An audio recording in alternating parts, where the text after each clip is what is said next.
أعوذ بالله من الشيطان الرجيم.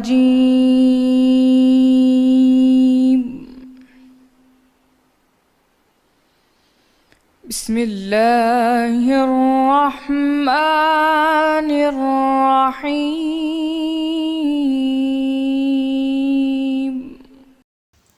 بھلا تم نے ان لوگوں کو نہیں دیکھا جن کو پہلے یہ حکم دیا گیا تھا کہ اپنے ہاتھوں کو جنگ سے روکے رہو اور نماز پڑھتے اور زکوٰۃ دیتے رہو؟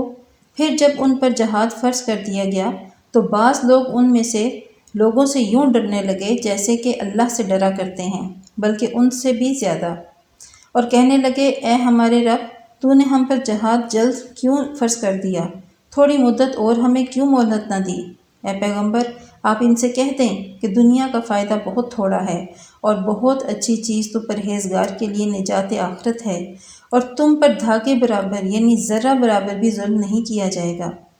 اے جہاد سے ڈرنے والو، تم کہیں رہو، موت تو تمہیں آ کر رہے گی، خواہ بڑے بڑے محلوں یا مضبوط قلعوں میں رہو۔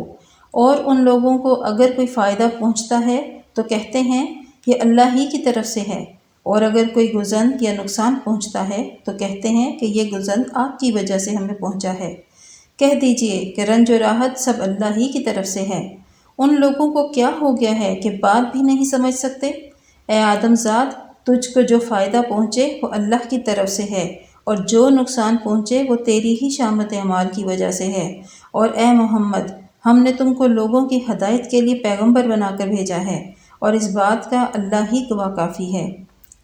جو شخص رسول کی فرما برداری کرے گا تو بے شک اس نے اللہ کی فرما برداری کی، اور جو نافرمانی کرے تو اے پیغمبر، تمہیں ہم نے ان کا نگہبان بنا کر نہیں بھیجا؟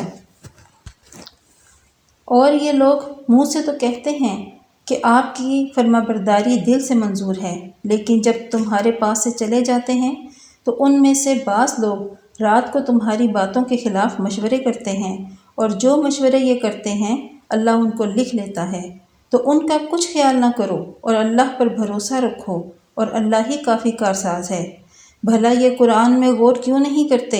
اگر یہ اللہ کے سوا کسی اور کا کلام ہوتا تو اس میں بہت سا اختلاف پاتے، اور جب ان کے پاس امن یا خوف کی کوئی خبر پہنچتی ہے تو اسے مشہور کر دیتے ہیں، اور اگر اس کو پیغمبر اور اپنے سرداروں یا ذمہ داروں کے پاس پہنچاتے تو تحقیق کرنے والے اس کی تحقیق کر لیتے، اور اگر تم پر اللہ کا فضل اور اس کی مہربانی نہ ہوتی تو چند اشخاص کے سوا سب شیطان کے پیرو ہوتے۔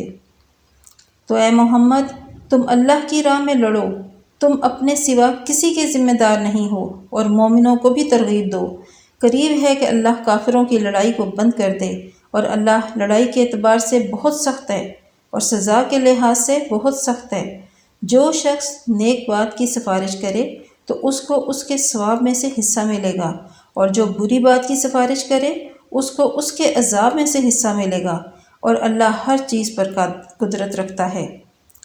اور جب تم کو کوئی دعا دے تو جواب میں تم اس سے بہتر کلمے اس سے دعا دو، یا انہی لفظوں سے دعا دو، بے شک اللہ ہر چیز کا حساب لینے والا ہے۔ اللہ وہ معبود برحق ہے کہ اس کے سوا کوئی عبادت کے لائق نہیں، اور قیامت کے دن تم سب کو ضرور جمع کرے گا، اور اللہ سے بڑھ کر بات کا سچا کون ہے؟ صدق اللہ